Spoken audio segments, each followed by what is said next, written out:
Saturday night, Pasadena. Guys, I'd like to think I'm smart. I'd like to think I'm intelligent. Constantly reminded I'm not. Like, am I the only person that thought when someone said they had a cousin twice removed, you thought that twice that person had been kicked out of that family? Like, I thought every time your cousin went to jail, they became one more seat removed from the family. That's what my mom told me. I just don't know things. I'm originally from the South. Any Southerners in here who are from the South? Yeah, I come from a long line of people that just didn't read and were very proud of that. They just get words and phrases wrong all the time. It rubbed off on me. Like, when I was growing up, whenever my dad had beef with somebody, he would say he had a hard-on for that person. I'd be like, Bill the neighbor just gave me some candy. He'd be like, Bill the neighbor got a pretty big hard-on for that guy. Dude rubs me the wrong way. You should not go over there. And I was confused. Sounded like he was rubbing my dad the right way. I don't know. You know, but now I'm confused, walking around thinking hard-on means to be angry at someone. You know, so imagine in high school, my girlfriend and I were making out. She was like, ooh, Evan, do you have a hard-on right now? I was like, for you? Never. I could never. I love you. I'm not hard at all, matter of fact.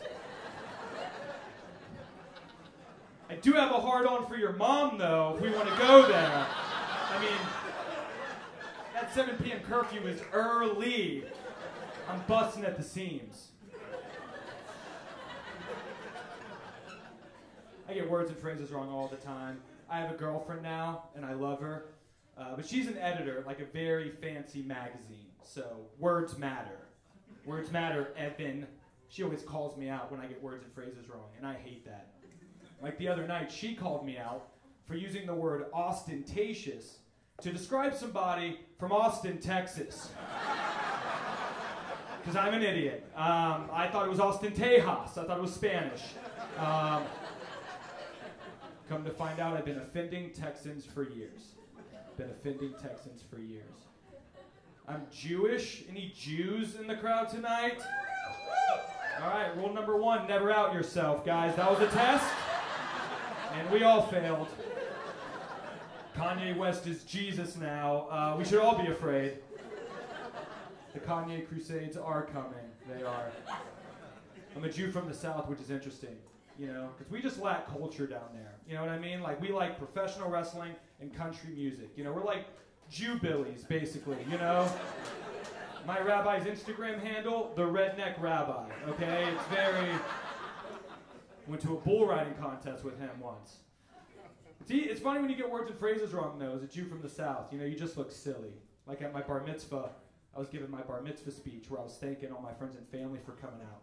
And I had a line where I said, I can't wait to go with my friends and family to Jerusalem. That was the line. So I'm making eye contact, not looking down at my paper.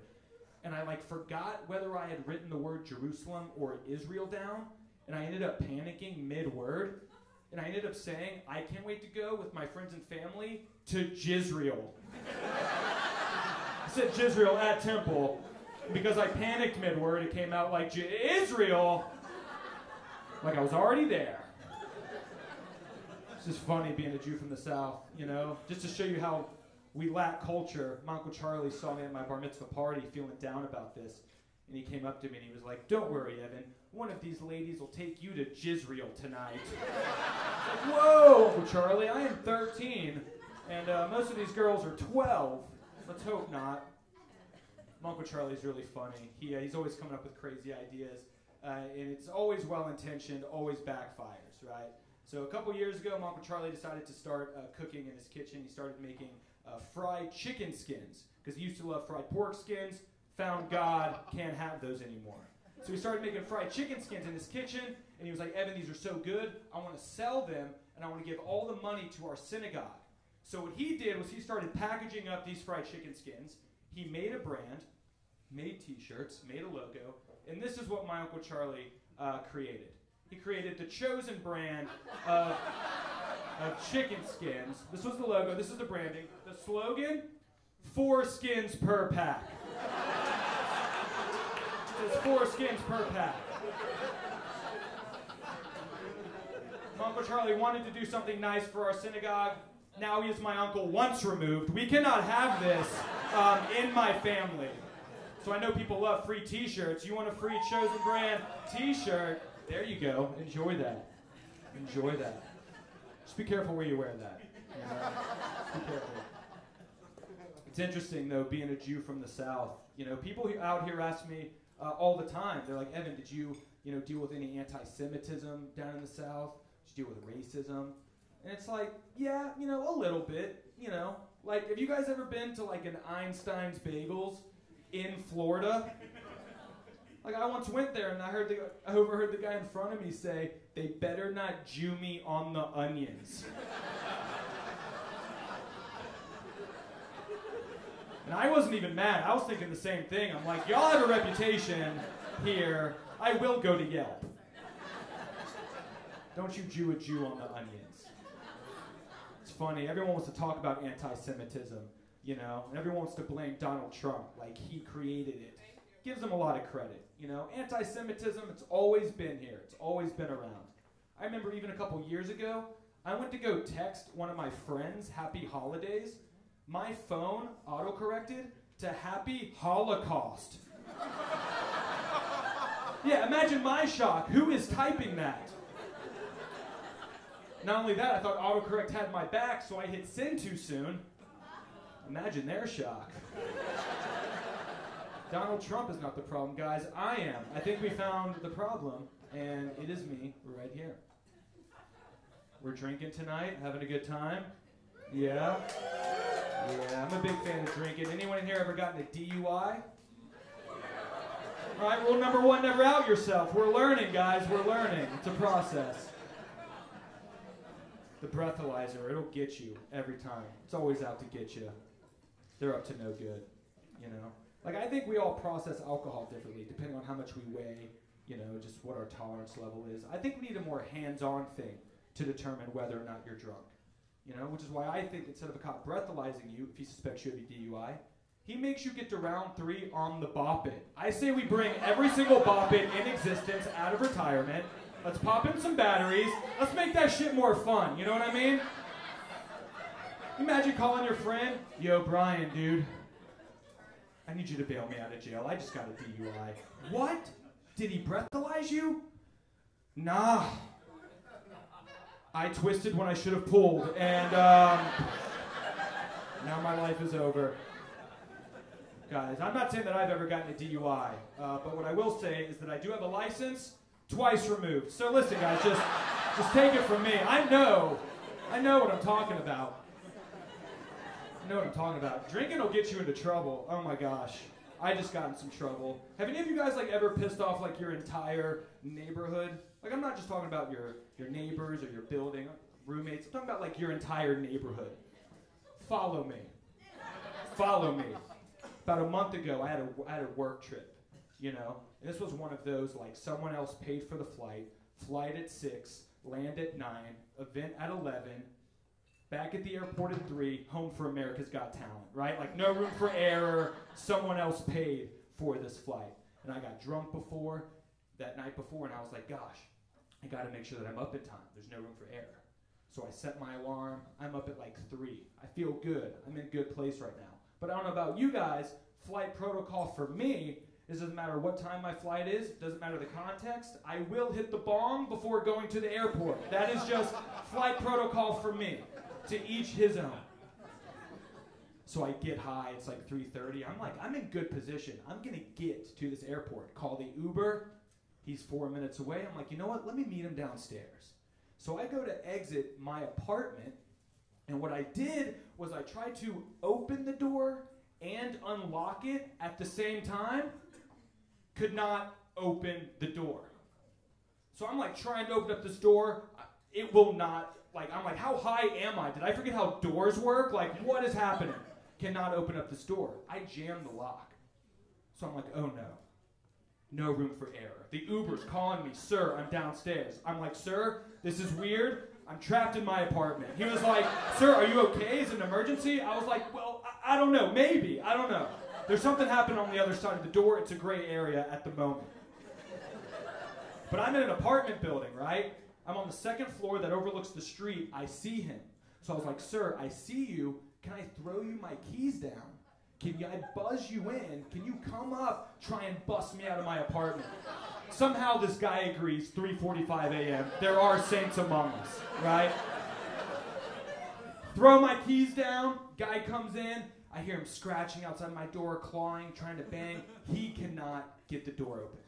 He's like, sir, I'm sorry. I tried everything I can. I'm like, dude, I appreciate this more than you know, but I need my keys back. Do you mind going down outstairs, throwing my keys back up? Ugh, I don't want to say this guy had a bad arm. This guy could not get my keys back to me. For like 10 minutes, this guy is playing catch with himself, with my keys, 3:45 a.m. He was down there so long, I had to give him a pep talk. I was like, guy, clear eyes, full hearts, can't lose. You got this. Give me these keys. Finally gets him to me, right? But I'm still locked in. So I'm like, what am I going to do? Let me call a 24/7 locksmith. None of them answer. You could have taken all my money right now, but we've got to move on. I got a plane to catch. So then I'm like, should I call 911? Like, this is an emergency? Kinda. You know, it's a gray area. It's a non-emergency. So I call 311, right? I call 311. And I'm like, listen, I've got an emergency, non-emergency. I'm locked in my apartment. 24/7 locksmith did not answer. She was like, sir, no problem. I've already dispatched the fire department. I was like, no! No! Before I could even get off the phone with her, sirens coming down the street, 3:50 a.m. They sent 2 fire trucks. Said it was a non-emergency. Now you're just mocking me. Now you're just mocking me. So then I buzzed the fire department up. They also could not get into my apartment. They used a crowbar, everything. So then they just start axing. They just take an axe to my door. At this point, my roommates are awake. The building is awake. The whole neighborhood is awake. The fire department finally got in. We were all standing around, and I just grabbed my bag. I was like, well, I got a plane to catch. So you guys can deal with this no door situation. Try to get out of there as fast as I could. Had to take the elevator down. Took a while to get there. Rode with all the firefighters down to the street. And I don't know. I could just feel in that elevator, those guys had a pulsing hard-on for me. And I was ready for a gangbang, for real. I was ready to get my ass whooped. That's what that means, right? And I know you guys are wondering, did you make your flight, Evan, right? You guys are wondering. Yeah. Got all the way to the airport. Forgot my ID. Forgot my license. So now I'm looking for a new job and a new apartment. So if anyone's got me on that, I'm a good roommate. I am. Let's switch gears in here. Let's talk about some real stuff. Let's get real. Anyone in here almost died before? Any near-death experiences, like, worth sharing? What do you got? You thought you were going to die. Who said it? Give me something. I need a story. I was on a boat that sank. What happened? A boat sank that I was on. You were on a boat that sank. What kind of boat? Was it a cruise? Was it a fishing boat? That was a pontoon boat in the middle of the lake. Pontoon boat. Sounds like a bunch of drunk frat boys hanging out.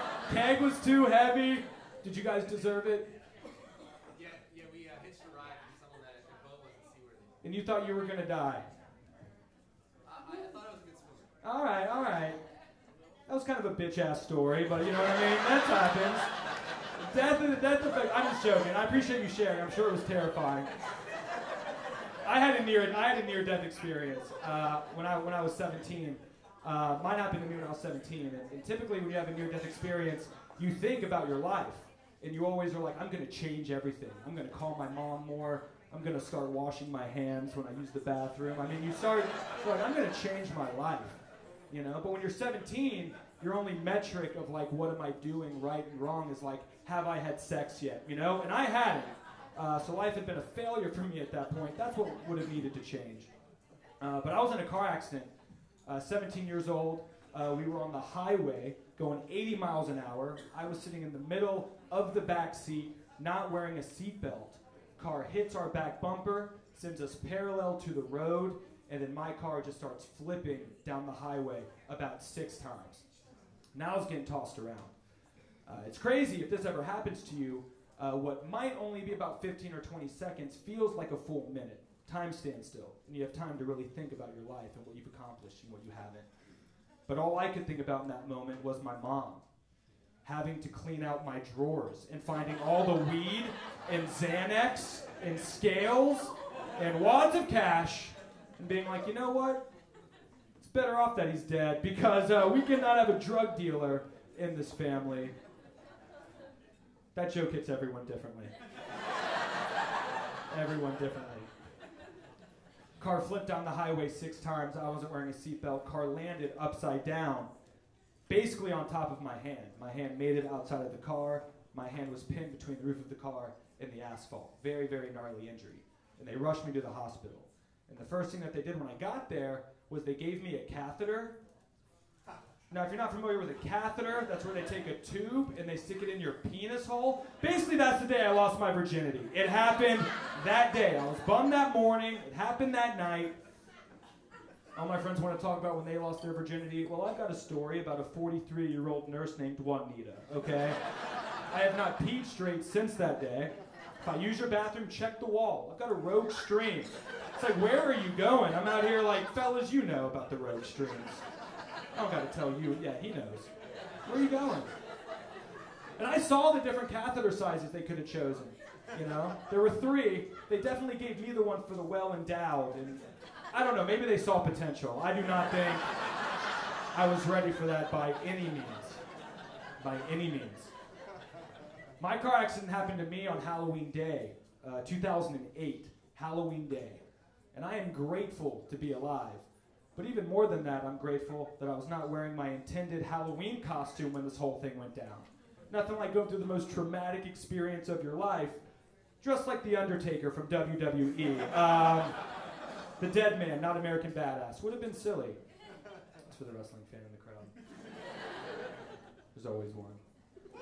Yeah, my car accident happened to me on Halloween Day, 2008. And for those of you good at math, I watched Barack Obama get elected president from a hospital bed. Truly, truly historic moment. I remember turning to the doctor and being like, so all these healthcare bills I'm racking up, it's on the house? Let's get some more morphine in here. Thanks, Obama. I said it first. Now the context, way off. This is what my hand looks like now. You know, they did a pretty good job. This is what my middle finger looks like, though. That's pretty sad. I mean, this does not say, fuck you. This says, fuck me. That's what that says right there. That's what that says. Working on your trauma sexy, gentlemen. Try it out. Address it. Address it. Address it. Yeah. I am a big fan of drinking, though. We're all drinking tonight. We got to be responsible about it, though. Be responsible. You know, my favorite place to drink, a parking lot, right? For a tailgate, sporting event, concert. Hell, I don't even need a ticket to the event. Just drop me in a tailgate. I will drink for free all day. But you got to be careful. You know, the only place to use the bathroom when you're tailgating, porta potties. And that's a disaster. This past season, I was back in my hometown of Atlanta, Georgia. I was tailgating for a Falcons football game, and I was getting wasted. I had to use the bathroom, so I went to the porta potty. I thought this was the perfect time to check my cell phone. Spoiler alert, slippery hands, butterfingers. I could not have been more wrong. Phone ended up in the porta potty so fast, was disappearing like Jack in the Titanic. It was dramatic. It was very dramatic. And we've all been there, split decision. Like, how bad do I want this item back? Whether it's your phone in a toilet or, I don't know, your child in the lion cage at the zoo. I mean, we've seen the Facebook videos. I've shared them. How bad do I want this item back? So I'm standing there, and I was running game at this tailgate. I was talking to hot chicks. Hell, I was even picking up dudes. I was networking. I needed this phone. So I'm from the South. I'm not afraid to get my hands dirty. So I just lift my sleeve up, stuck my hand in, felt around, pulled out a completely different cell phone than the one that I dropped in. So I used it to call my cell phone And my name is Evan Berke. You guys have been fantastic tonight. You have an amazing headliner coming up. Let's get Laura Peak back up here. Thank you guys.